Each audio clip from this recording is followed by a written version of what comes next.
Hey guys, it's Dan here from SunBros, and it's time for another how to build video, and today we are covering the newly buffed Arduin. Arduin is a warrior tank, and their specialties are mobility and control. Alright guys, we're going to be taking a look at Arduin's kit to figure out a little bit about who he is, so we can best figure out how to build him and accentuate his strengths and kind of minimize his weaknesses. Arduin's passive is Bloodlust. When Arduin's HP falls below 50%, and takes further damage, he recovers 4% of his maximum HP when his abilities or normal attacks deal damage within 8 seconds. This effect has a 45-second cooldown, so that's a really potent passive, and it's been recently buffed, and it's really good. So whenever his HP falls below half health, he recovers 4% of his maximum HP when his abilities or normal attacks deal damage. It's really good, and he can heal a lot during this period. Arduin's first ability is Rend.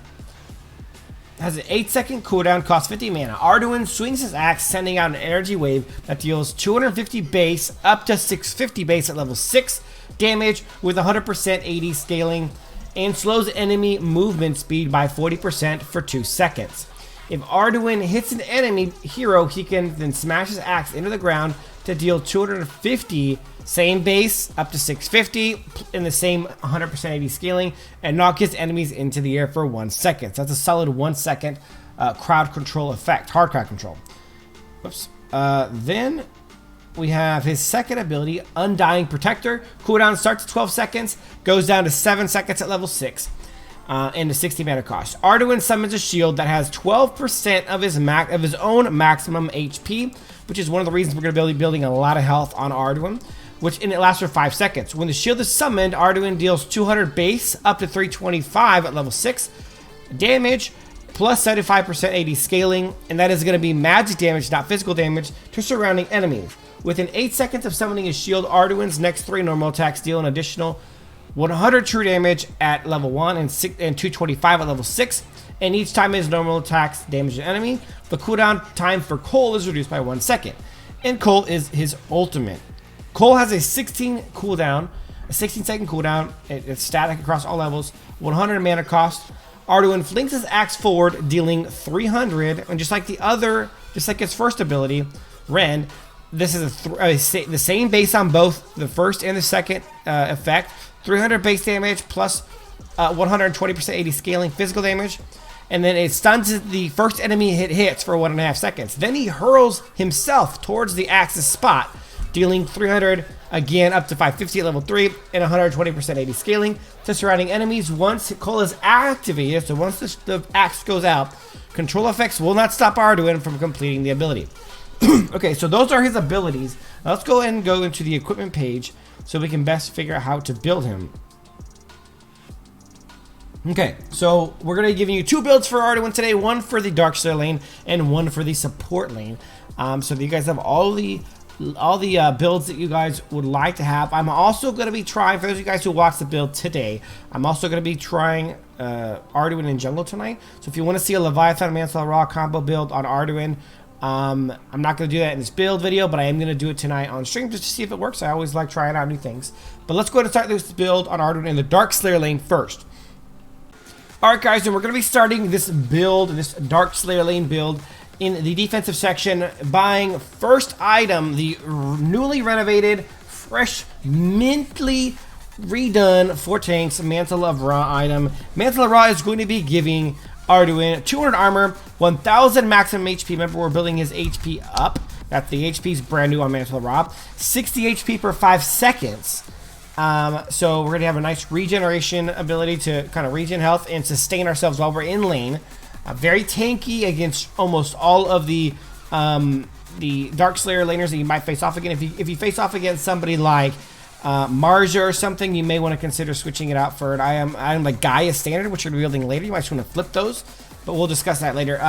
Alright, unique passive, Burn. Deals magic damage equal to 2% of the hero's max HP to nearby enemy heroes every second, and it deals 50% more damage to minions and monsters, which is gonna make Arduin an even faster lane clear.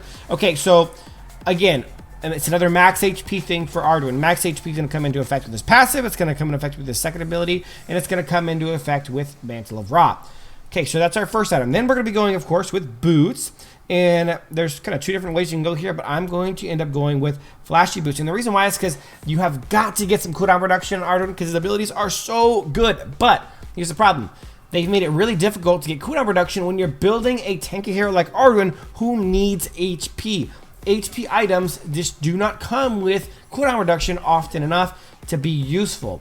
So we're going to get 15% cooldown reduction through the boots and knock that out so that we have some cooldown reduction. Okay, then we're going to be going after our next item. We're going back to the defensive section, and we are going to be getting Gaia standard here. And the reason why is because since we didn't go with magic defense on the boots, we really need to start getting our magic defense up. Gaia standard is going to give us 240 magic defense, 1200 max HP, 5% movement speed. So now we got excuse me, now we get movement speed buff from the boots, of course. We have movement speed buff from our first magic defense item, Gaia standard.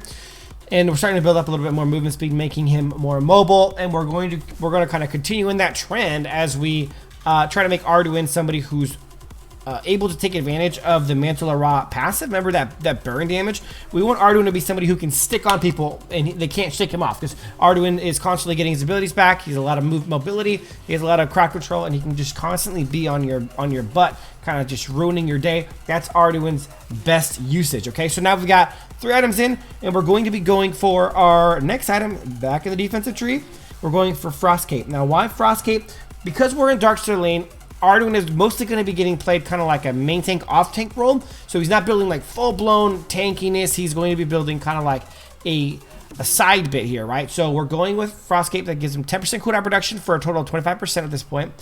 200 more armor, 800 more HP. It's a little bit low on the HP side, but we really want to take advantage of that passive elemental power. After using an ability, the next normal attack reduces movement speed by 30% and deals 150 physical damage, and then 20 additional for each level gain. So a level 15, that's going to be another 30 damage, right? So no, sorry, another 300 damage, I apologize, to an area with the 3-second cooldown. So the cooldown isn't long, but we get 30% movement speed, and then we get the extra little bit of damage. Now Arduin's not a high damage guy, so any extra damage we can throw his way like this is super useful. Okay, so then, and what that's also going to do with the slow is going to help us, like we just talked about, stay close to people. So now we're getting some more sort of more crowd control, slows, stuns, tons of crowd control on him that we're going to be putting on him, and he's just constantly going to be able to stick with you. You're not going to be able to get away from this Arduin with this build, and that's one of the reasons that we're doing it. Next,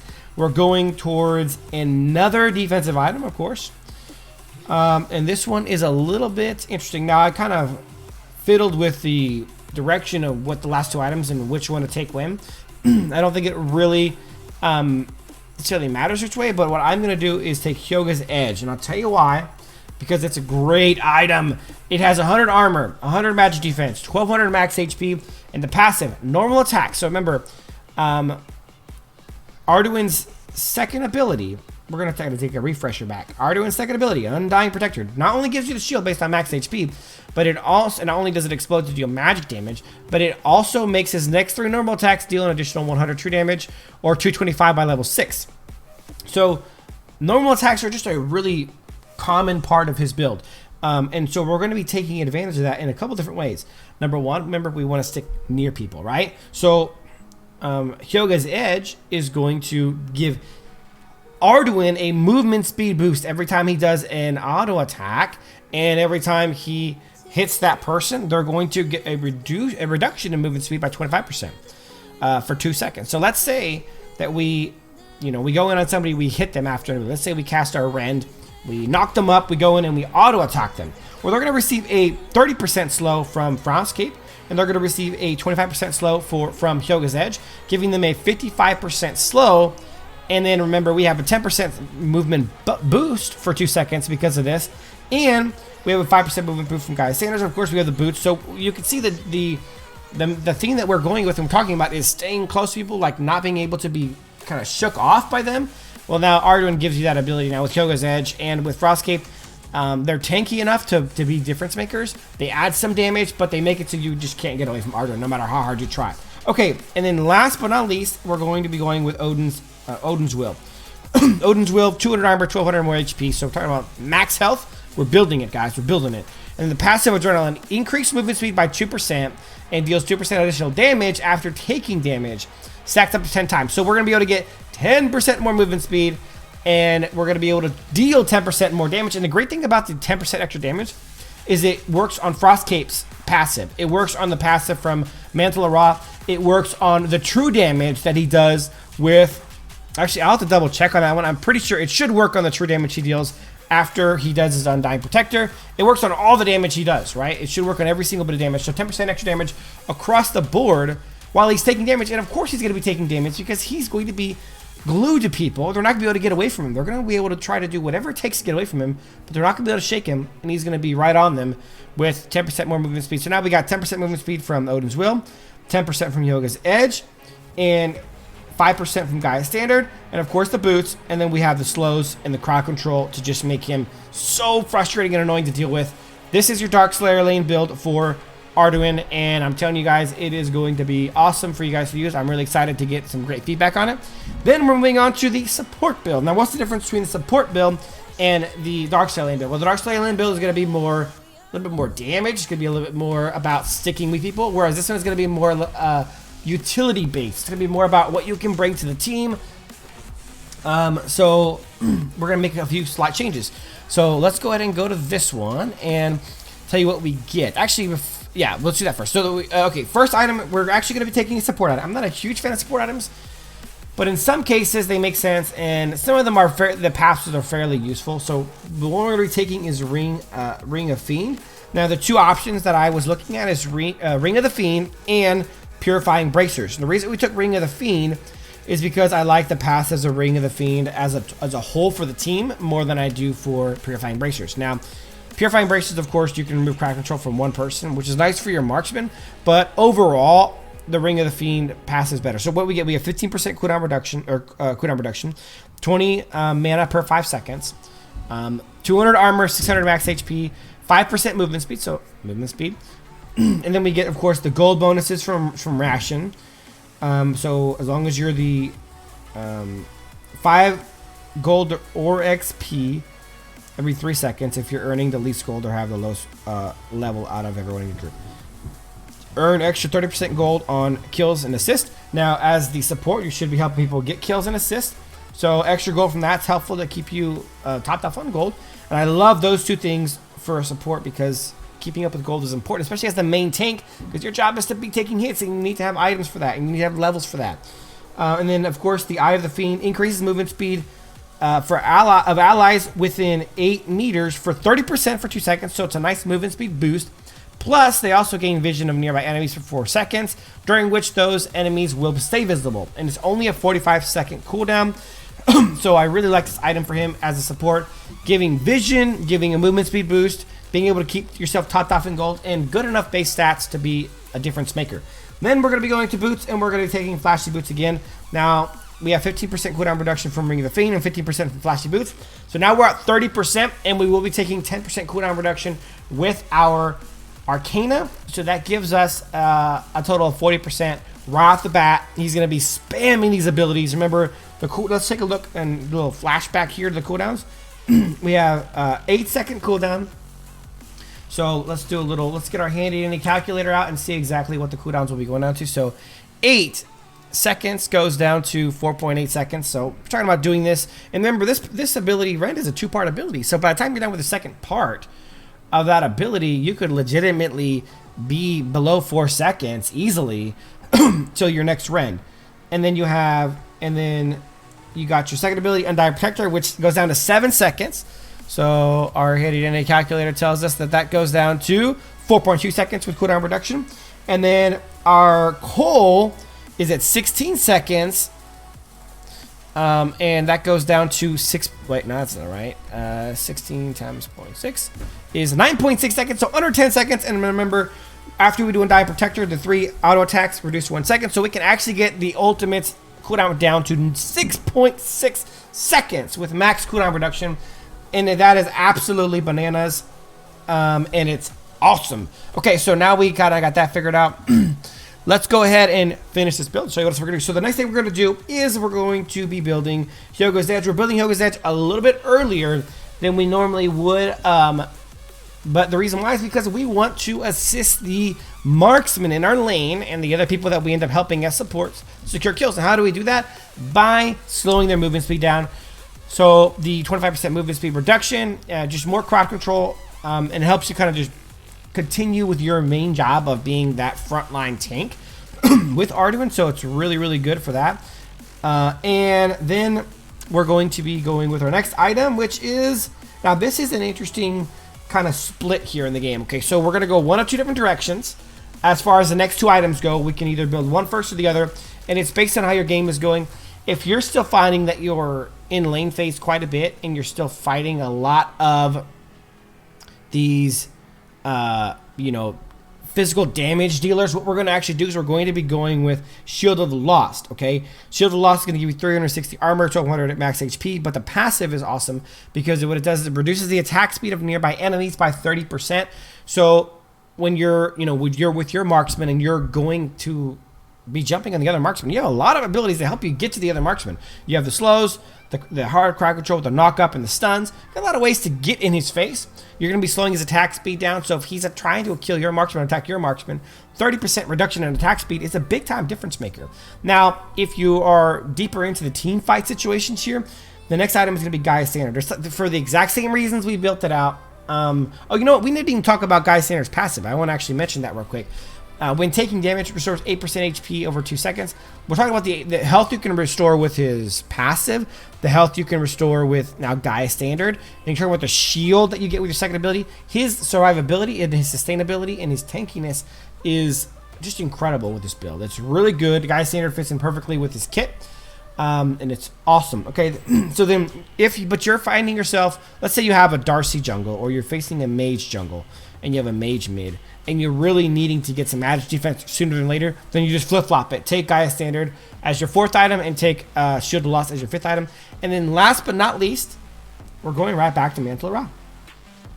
The reason Mantle of Ra is last is because your need to do damage and your need to be a difference maker comes into effect more late game as the main tank support type hero than it does early on. Early on, you want to be somebody who kind of helps your teammates secure kills and it helps slow the enemy's abilities down. So we're doing that with Ring of the Fiend. We're doing that with we're doing that with KoG's Edge, and we're doing that with Shield of the Lost.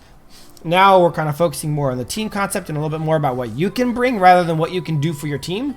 And that's Mantle of Ra's burn, gonna deal damage, gonna give you nice tankiness. And that, folks, is your support build. So now let's go talk about what we're going to be bringing as far as Arcana is concerned. Now, the first Arcana build I have built, let me see if this works for you, is a tanky cooldown reduction build. That only builds 6% cooldown reduction. I actually don't want to do that one, so we're going to go to, I'm going to be building another one. We're going to be going to level 3. For red, we're going to be taking, let's see, we're going to be taking Indomitable. Indomitable is going to give you guys, over the course of 10% attack speed, 23 armor, and then 337 HP. Purple, we're going to be taking, these I actually haven't looked up in advance, but we're going to be taking Benevolence. So more movement speed, more max HP, and more HP regeneration. 450 health, 52 HP for 5 seconds, and the movement speed buff of 4%. So we'll just add that onto all the other movement speed buffs that we're actually taking. And then on green, we're going to be going straight focus for the 10% cooldown reduction. Okay? So that is the Arcana we're going to be going with on both builds. And it's going to give you maxed out cooldown reduction on the support build. And it's going to give you some nice other stats as well. And then for the talent, we're going to be going, when we're playing as support, we're going to be taking heal. And when we're playing as a, now I'm actually going to give you 2 options. For both support and Dark Star lane, we're either going to be taking heal or we're going to be taking disrupt. Because this total kit and with his abilities and the way they were building him makes Arduin somebody who can be very potent at diving towers. So we're going to be taking disrupt or we're going to be taking heal in either spot. I don't really see a really good need to take flicker or purify or any of these other things. I'm saying heal or disrupt are the 2 talents we're going to go. So now let's take a quick peek back at our build. Dark Star lane, we're going with Mantle of Ra, Flashy Boots, Gaia Standards, Frost Cape, KoG's Edge, and Odin's Will. And our second build for support lane is going to be Ring of the Fiend, Flashy Boots, Yoga's Edge, Shield of the Lost, Gaia Standard, and Mantle of Ra. Alright guys, I hope you guys enjoy these two builds. I know that they're going to be potent for you guys, and I hope that you guys enjoy them. Leave me comments below. Let me know what you guys thought. But thanks for watching, guys, and as always, till next time.